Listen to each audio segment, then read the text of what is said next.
Penyembelian itu harus pakai bismillah. Kalimat harus ini harus dengan arti taruhan sah tidak sah, apa harus sebagai etika, apa harus sebagai supaya kebiasaan baik ini bertahan. Saya ulang lagi ya, misalnya Pak Arifin dawuh teng jenengan cung nyembelih pitik kudu maca bismillah. Kalau kamu memotong hewan harus baca bismillah. Kata harus itu apa artinya syarat sah, sehingga kalau tidak baca tidak sah. Apa keharusan dalam makna etikanya harus baca bismillah. Jadi urusannya hanya apa? Etika atau afdoliyah. Atau kita tidak ingin kultur baca bismillah itu hilang, sehingga barang tidak wajib pun kita wajibkan supaya kultur baca bismillah itu tidak hilang. Nah, Imam Syafi'i itu milih yang tidak wajib. Itu hanya urusan etika. Sehingga zabihatul muslim meskipun nggak baca bismillah, baik secara sengaja maupun lupa tetap halal ya, tetap sah, tetap halal. Tapi beberapa ulama mengatakan baca bismillah itu wajib dan menjadi syarat sah. Ya kira-kira karena pamit tadi, yang beri nyawa itu Allah, kok apa yang menghilangkan nggak pamit, sudah menghilangkan nyawanya ayam dimakan lagi. Wah itu selingkuhannya kan masih marah itu. Selingkuhannya, pacarnya, anaknya, cucunya itu kan marah itu. Tapi kalau pamit yang punya kan tidak. Coba kalau ayam cantik yang pas kamu sembelih itu lanangannya kan mangkel itu. Kalau kebetulan sudah tua kan, karep-karepmu kan gitu. Jadi apa? Itu yang tahu Sarah. Saya ulang lagi, yang tahu Sarah. Karena ini sudah jelimet. Sudah jeli, sehingga nggak ada kitab matan yang induk kecuali disarai. Dulu ada kitab namanya Takrib, karangannya Abi Suja, terus disarai kecil sekali oleh Fathul Qorib ya, oleh Ibnul Qasim Al-Huzi, terus disarai lagi oleh Bajuri. Jadinya Bajuri itu sudah sarhun ala sarhin warifin, ya, sudah sarhun ala sarhin, bukan sarhun ala matnin tapi sarhun ala sarhin. Nah, kenapa? Memang kita butuh itu. Saya ulang lagi, kita butuh itu. Nah, kenapa butuh? Ya karena mau tidak mau. Saya ulang lagi, mau tidak mau. Karena matan itu seperti itu. Misalnya matan cerita, yang dikatakan menyembelih itu apa? Ya nyembelih itu ya nyembelih itu memotong hewan. Terus motongnya dari mana? Kalau kamu motong hewan dari mana coba? Dari belakang atau dari depan? Dari mana? Depan misalnya. Pertanyaannya, ketika dari depan itu paling penting terpotong al-hulkum wal mari misalnya. Yang satu majrur to'am, yang satu majrur ruh ya, gitu, majrur nafas.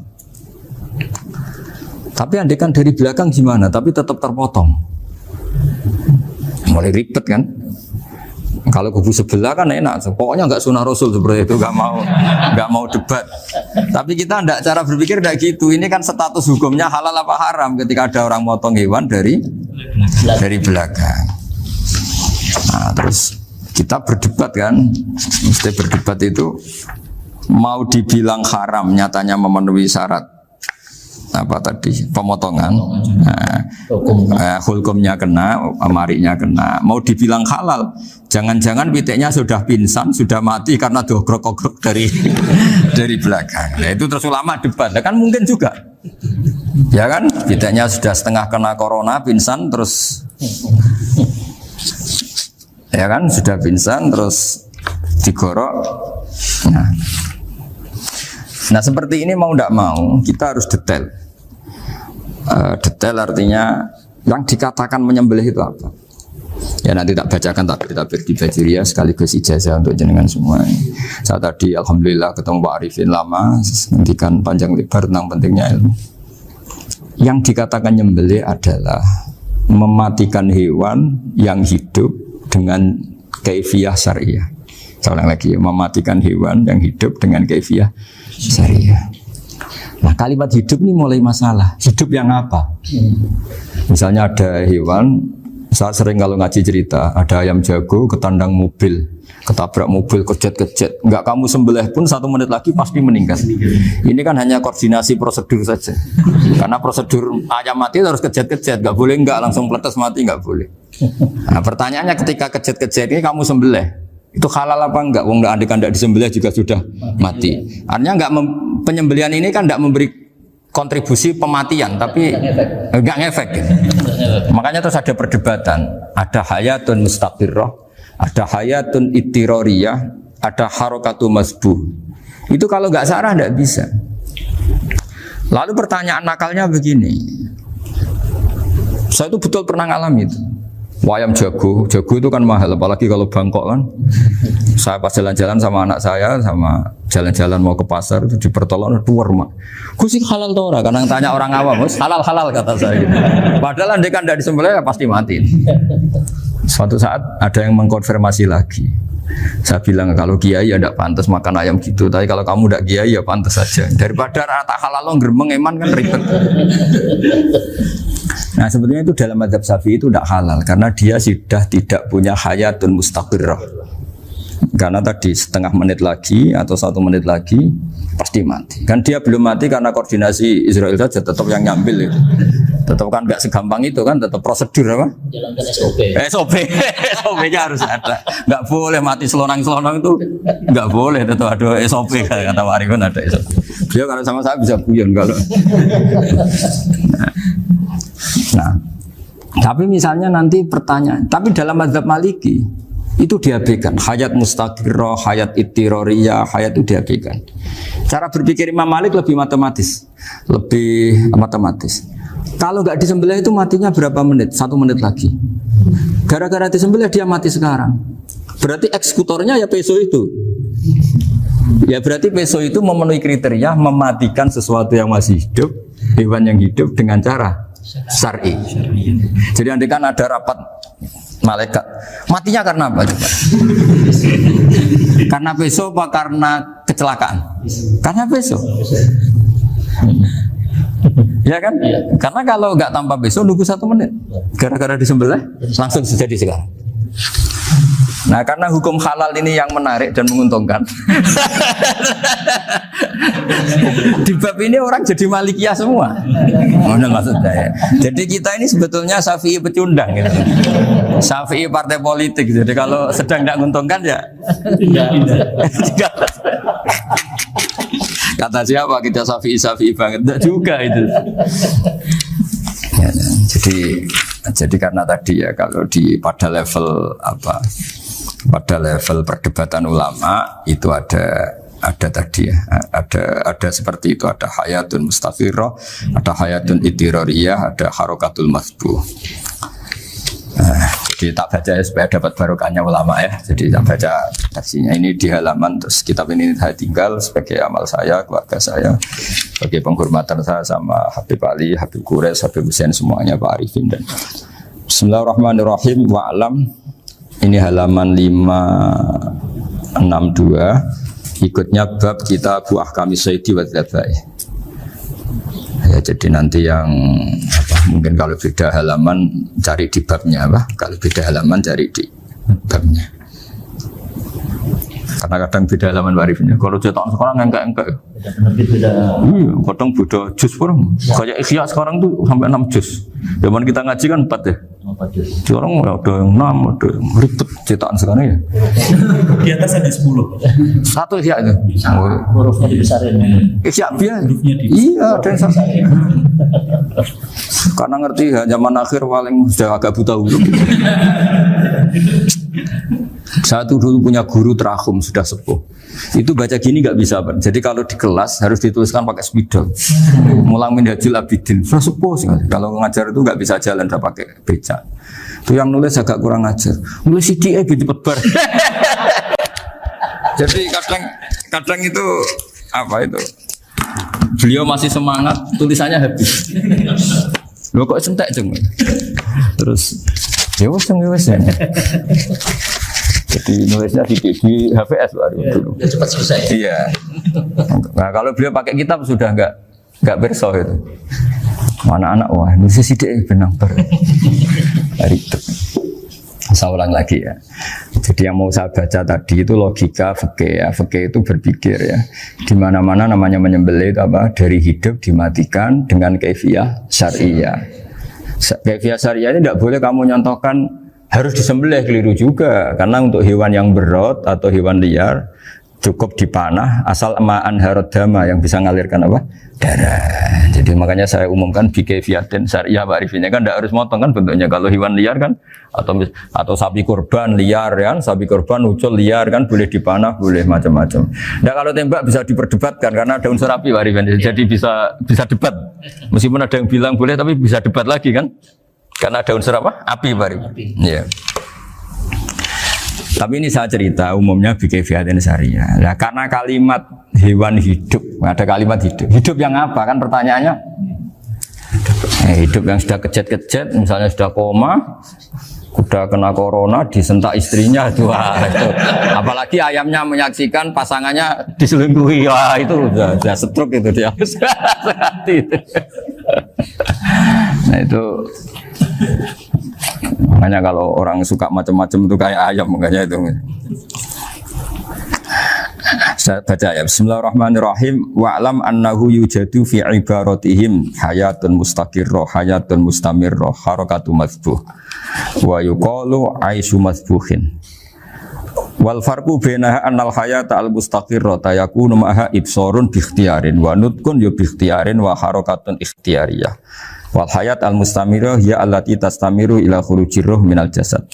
Wa harakatul masbuh ya allati la yabqa maha ibsarun bi ikhtiyarin wala nutqun bi ikhtiyarin wala harakatu ikhtiyariyah. Bal yakun maha ibsar wa nutqun wa harakatun ibtirariyah ini. Wa ba'duhum farraqa bainahuma. Sampai saat terus ini. Jadi ini perbedaan-perbedaan pandangan ulama. Nah, Imam Malik itu mengabaikan semua istilah itu. Sing penting pas mbok sembelih iku kecelok urip, cara wong Jawa iku kecelok urip. Cek hayat mustaqirrah, cek ittirariyah, cek harakatu mazbuh, pokoknya kecelok urip. Ini kecelok urip bisa dibilang masih hidup. Karena kalau bisa dibilang masih hidup, kamu sembelih, tetap nanti rapat malaikat kira-kira gitu. Ini matinya karena apa? Karena kecelakaan. Oh, kalau kecelakaan 1 menit lagi matinya dong. Tapi kan matinya sekarang ya karena disembelih. Nah tadi saya bilang sebenarnya mazhab Syafi'i itu tidak seperti itu. Karena Imam Malik menghalalkan, biasanya penggemarnya lebih banyak di bab bangsa halal itu kan. Penggemarnya masih banyak. Tapi ya sudahlah, itu masih ahli sunnah karena salah satu dari mazhab 4. Tapi logikanya juga masuk. Jadi kita bukan sekedar taklid ke Imam Malik, tapi kalau kita ikhtiyat ikut Imam Syafi'i ya monggo, karena mungkin secara medis karena mengalami seperti itu mungkin tingkat kesehatannya apanya sudah ya sudah lah, yang penting makanya terus orang Jawa pinter, nak PTE jago ya halal, nak cilik enggak lah. Itu kan ibarat perdebatan antara kepiting sama yuyu. Yang menghalalkan kepiting itu mengharamkan yuyu. Tahu yuyu yang kecil di sawah ya? Tak tanya, kenapa yuyu halal? Karena amfibi Gus, bisa hidup di dua alam. Memangnya kepiting enggak? Oh beda. Ternyata beda maksudnya. Eman Gus kalau haram. Eman kan kalau yuyu haram kan nggak ngefek kan, kecil. Ini mufti kok. Oh udah kadang halal, udah kadang makan selama ini. Iya selama ini udah kadang makan itu. Makanya banyak kiai yang mengharamkan kepiting sebetulnya, tapi minoritas kan. Minoritas. Tapi yang mengharamkan yuyu mayoritas, wong kecil aja. Jadi kita ribet ikut siapa? Gitu. Kata siapa ahli fikih gak mikir untung rugi. Makanya saya ini bingung, jadi saya ini kan kiai ya, kiai betul, susah kadang jadi kiai. Sebagian guru saya itu mengharamkan kepiting. Nah kalau kayak dolan di daerah Juwono Mas Nafis, daerah itu, penghormatan tertinggi santri itu kalau nyugoi kiainya kepiting karena itu makanan termahal. Bingung kan dia? Mau tidak makan itu kayaknya dipersiapkan betul Pak Ribet. Udah ada effort ya. Warna nyari yang mahal kan. Mau makan itu sebagian guru kita mengharamkan. Akhirnya ya ada darurat tadi, makan sekadarnya. Kalau saya habis 3 pasti israf. Kalau habis 1 prosedur hormat yang nyugui. Itu susahnya jadi kiai. Kalau kamu kan tidak kiai, mumpung gratis. Enaknya gak jadi kiai kan itu Mas. Pertimbangannya mumpung gratis. Sudah gitu masih mun dibutuh mawon, makai dibutuh mawon. Oh 3 wadanan. Tapi sebetulnya ada sisi naif dari yang bilang halal tadi. Ketika yang bilang naif itu versinya, tapi ya nggak apa-apa, semoga dimaafkan Allah. Naifnya tadi, tapi saya tidak tapi itu masalah khilafiyah ya. Semoga yang mengatakan halal juga benar, karena punya perhitungan iman tadi. Tapi yang bilang halal itu tak tanya, itu halal apa haram? Lucunya jawab haram semua. Ini bahasa Indonesia nggak ada kayaknya. Nggak tahu juga saya apa. Yang penting paham tapi yang kecil itu. Itu kalau diharamkan nggak ada yang protes ya? Nggak ada. Tapi kalau kepiting? Ini pakai model apa? Coba Pak Wafa. Kalau alasannya amfibi, yuyu sama kepiting sama enggak? Kalau alasannya amfibi, hidup di dua alam. Sama-sama. Sama-sama. Kenapa kepiting jadi halal? Lebih bernilai. Ini juga mufti model baru. Mungkin muftinya menghalalkan itu. Iya makanya itu. Kan jadi kayak tadi ayam jago tadi orangnya tak tanya akhirnya. Andekan yang kecelakaan itu ayam kecil. Kamu tanya saya enggak? Ya enggak, aku langsung tak buang. Kan langsung dibuang. Berhubung ayam besar. Eman kan. Tapi nurani aja sebetulnya protes. Nyembelih wis klekek-klekek. Kadang kan apa kejet-kejet itu sudah tunggu SOP cara Pak. Ya tapi apapun itu ini ilmu harus didengar ya supaya sampean tahu ya, ada hayat mustaqirroh, ada hayat mustamirroh, ada hayat ittiroriyah, paling enggak kita ngerti lah. Karena nanti di bab B, ya nyun sewu di bab apa B, itu ya nanti nggak sahnya karena apa? Tidak mutamawal. Misalnya saya punya utang sama Pak Arifin ayam jago, tak bayar dengan jago yang mengalami kehidupan sudah seperti itu kan tidak sah.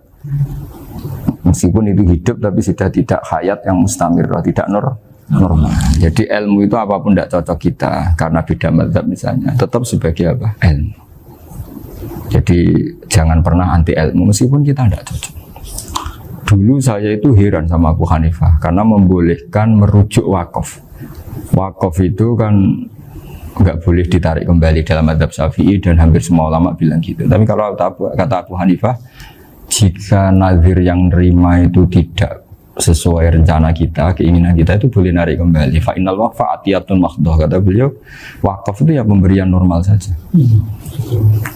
Suatu saat ada peristiwa gini Pak Arifin ya, ada orang kaya raya mewakafkan tanah itu senilai kalau nggak salah itu 60 miliar. Singkat cerita beliau bermain apa gitu, bisnis apa itu bangkrut. Kemudian itu belum disertifikatkan wakaf. Kemudian nggak ada yang disawang coro Jawa, nggak ada yang dilihat, terus mau dibeli sama nyuwun sewu sampai yang mau beli yang mampu itu non muslim. Singkat cerita ada orang kaya muslim yang mau beli itu tapi ada problem karena itu wakaf. Tapi kalau nggak dibeli itu malah dibeli non muslim. Tanya saya, akhirnya saya jawab nggak apa-apa dibeli saja. Ikuti mazhab Abu Hanifah. Karena kalau mazhab Syafi'i itu nggak sah semua pembeliannya. Tapi apa artinya mazhab kalau kita berpikir nggak sah tapi yang jual melakukan? Nah itu yang nggak dipikirkan oleh orang-orang fikih yang di Menara Gading. Apa gunanya kita bilang nggak sah, tapi yang punya tanah tadi tetap menjual. Karena tidak mengindahkan hukum itu, mau apa? Makanya saya bilang, nggak kira-kira tentang Gus itu nggak ada kaulnya dalam adab Syafi'i. Saya bilang, kamu mengharamkan itu tidak ada gunanya, karena itu tetap dilakukan. Jadi kita pertimbangannya ndak itu, daripada dikuasai situ, mendingan kita. Betul. Nah itu sisi-sisi fikih. Makanya ini kita ngaji fikih, ndak segampang itu memberi fatwa, karena pertimbangannya banyak, Pak. Dari hitam putih. Dari hitam putih, gitu maksud saya ini cerita. Jadi nanti kamu ngerti. Jadi mau apa coba? Itu kan ibarat gini. Hukumnya kita ngajar perempuan itu masalah sebetulnya karena itu ajnabiyah. Tapi fikih mentoleransi li ajli ta'lim, karena untuk belajar enggak apa-apa. Kalau sudah jadi fakta itu ribet. Dia maunya belajar sama kamu dan sekali kamu tidak mau belajar ke yang lain yang potensi menyesatkan. Jadi fikihnya bukan masalah nazar lagi, sudah penyelamatan. Ribet kan kalau sudah begitu. Saya punya kenangan yang menurut saya itu harus jadi trauma. Siapapun harus jadi trauma. Ini cerita sedikit. Ini masih ngaji fikih, pertimbangan.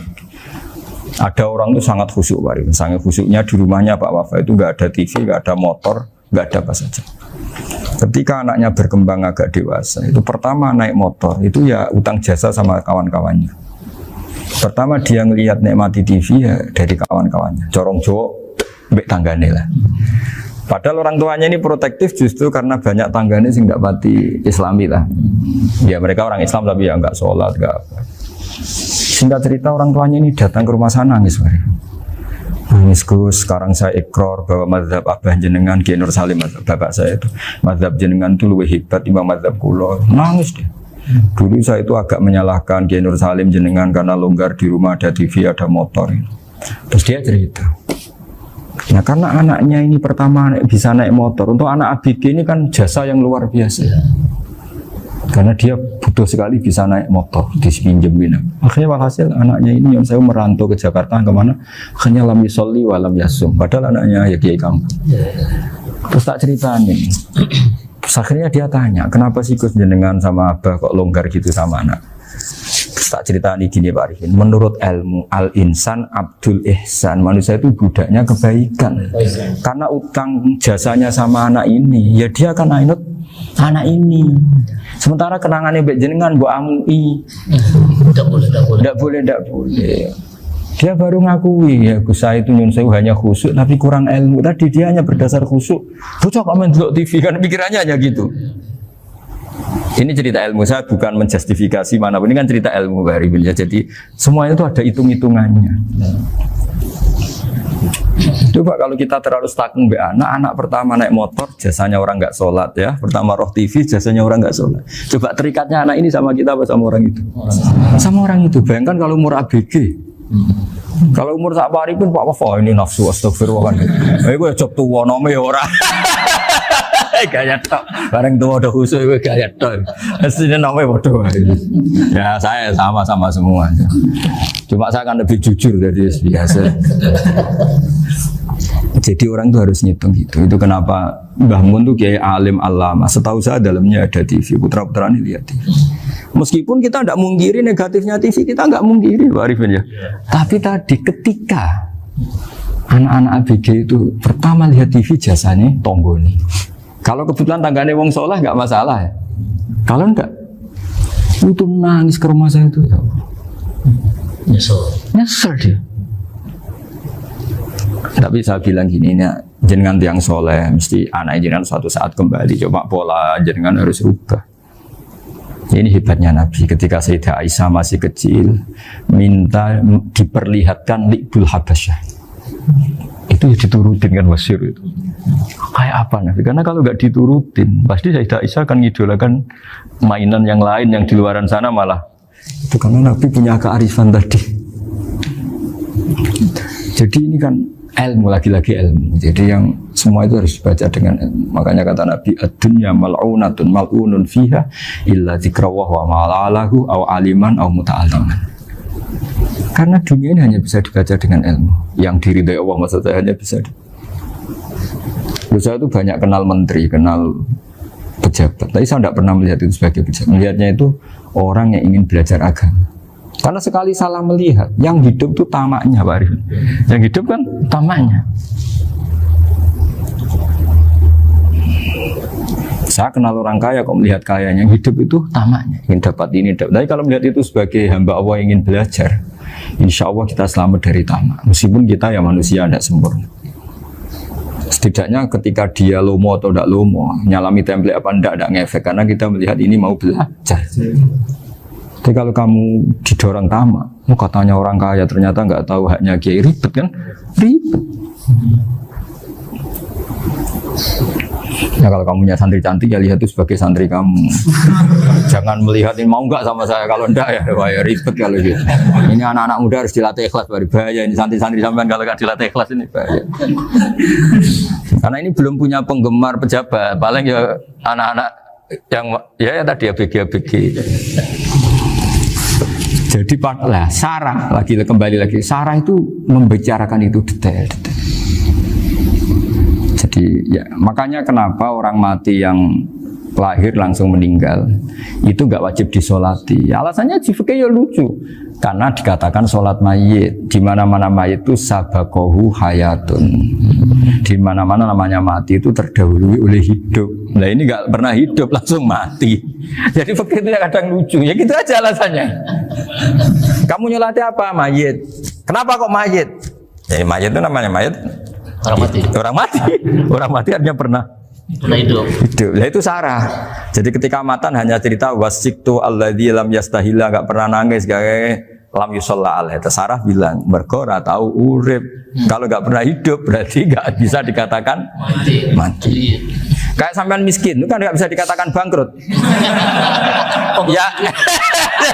Ya miskin aja gitu loh. Kan gitu ya. Karena nggak pernah kaya. Nggak udah kaya. Kayak Mas Nafis nggak bisa dikatakan, oh itu Qurannya lupa gimana? Nggak pernah hafal. Jadi yang dikatakan lupa itu pernah hafal.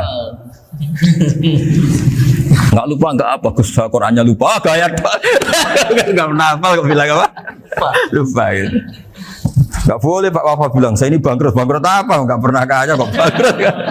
Jadi semua itu ada aturannya itu. Nah itu sarah, lagi-lagi sarah. Jadi kita kan banyak yang syarhun ala syarhin. Jadi kayak kitab takrib itu disarai Fathul Qorib. Jadi Fathul Qorib itu sudah sarah.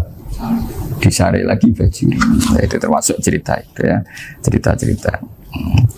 Kalau baca Bismillahirrahmanirrahim. Ya, wa yakunu qad dzukira daf'atan wahidatan la fi daf'ataini. Islam tujad al hayat al mustaqira inda daf'atis saniyah. Amma idza wujidat al hayat al mustaqira daf'as saniyah fayakhilu al masbuhu aidan.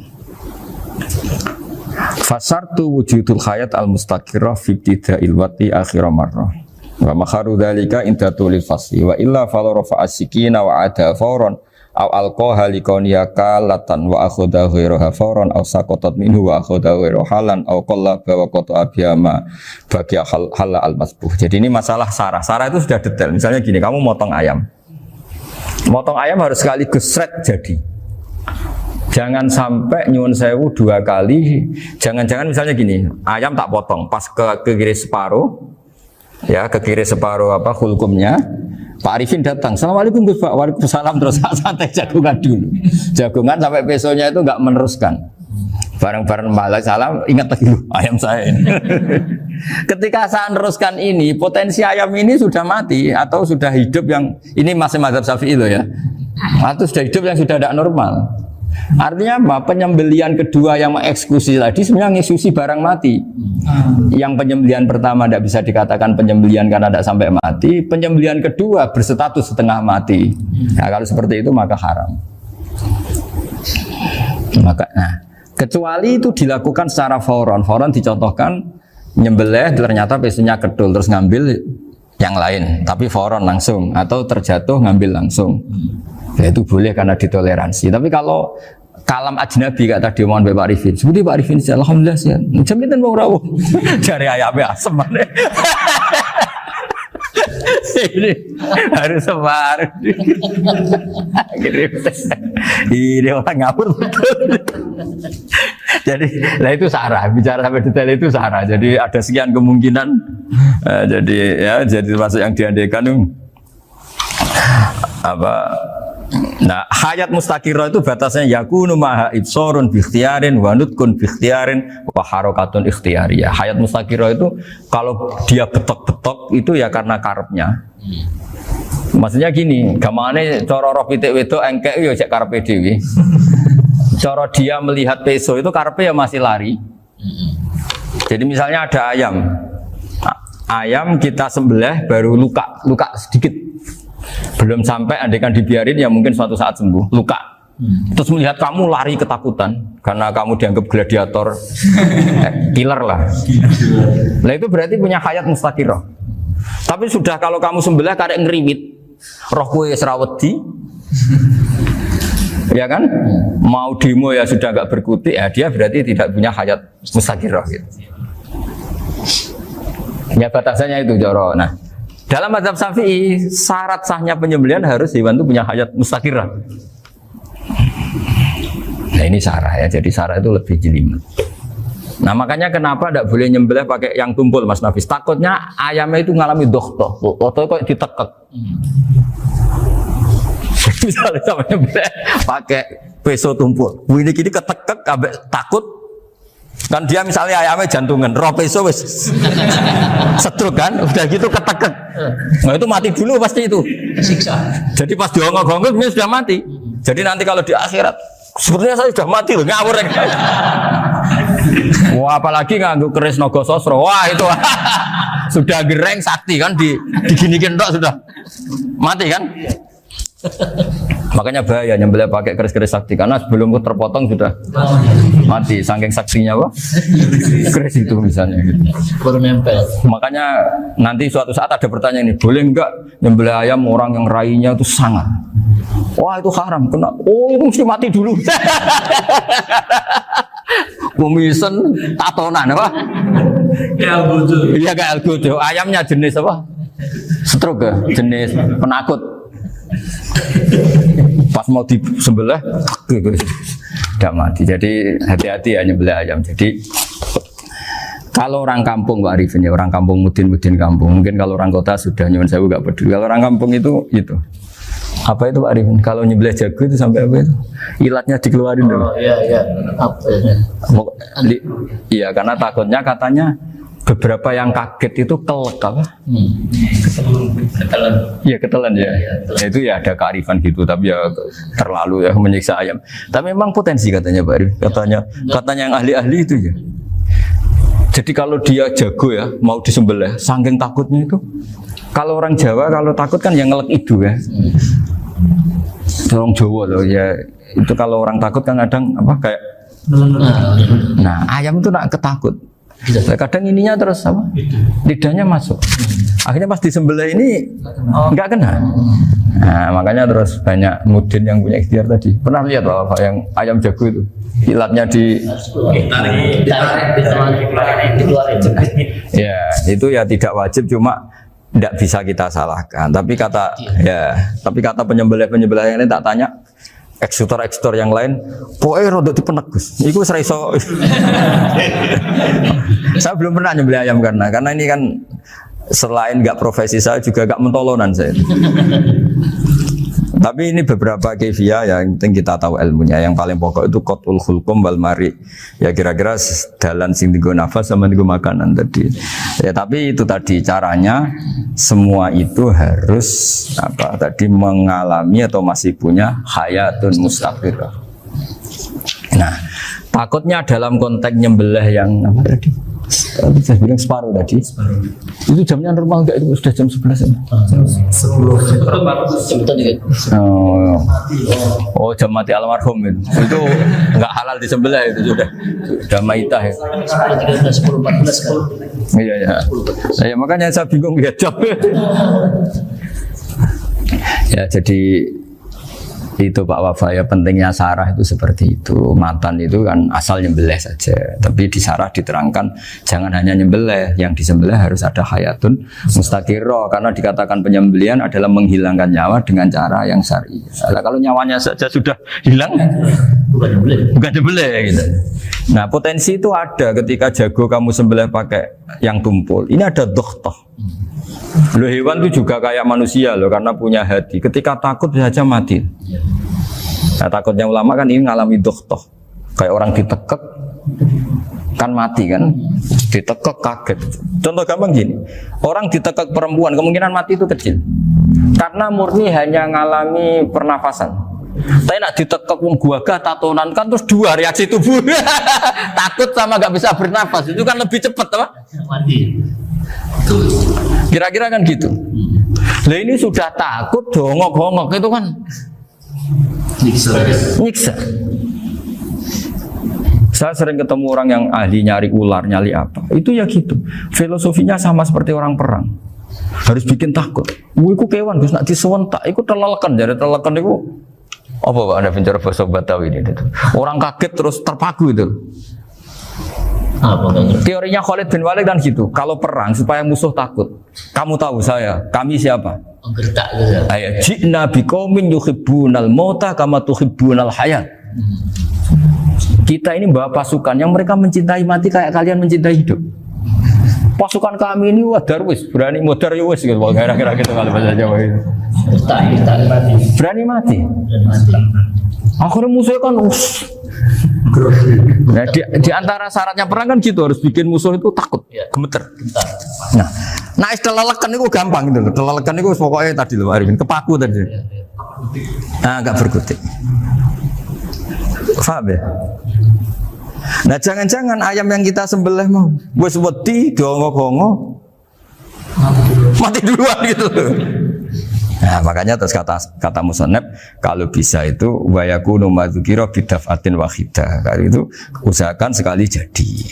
Tapi itu bukan berarti syarat sahnya harus sekali jadi. Kira-kira karena tadi enggak kebayang kan kalau baru separuh tak Assalamualaikum Gus Pak. Waalaikumsalam Pak Arifin, sebuti kabarnya. Baru itu terus ingat diteruskan lagi. Kemungkinan ini sudah mati apa? Nah makanya ya tapi lagi-lagi ini sarah ya tak baca bismillahirrahmanirrahim wa yakunu qad umadzukira daf'atan wahidatan la fi daf'ataini fa innahu yahrumul masbuh hina itu.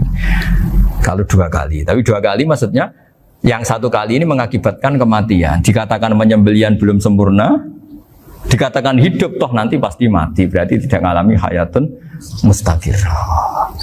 Paham ya? Jadi ini semoga dapat barokah dari para ulama. Jadi saya mohon nanti Pak Wafa, Pak Muntaha, teman-teman jangan hanya baca matan ya, pada level alim itu harus baca syarah karena matan itu nyuwun sewu tidak cukup untuk menjawab sekian kemungkinan. Nah, syarah itu sono fardul masalah. Ya Pak Arifin ya mengandekan masalah meskipun belum terjadi ya pengandaian sehingga nanti kalau terjadi kalau militer itu apa? A, B ya? Alternatif gimana? Kalau strategi itu kan ada sekian A, B, C. Kalau A gagal, B sudah siap mau militer. Jadi kalau masuk surga pintu 1 nggak bisa, itu kedua. Lewat teras justru. Ini sembrono.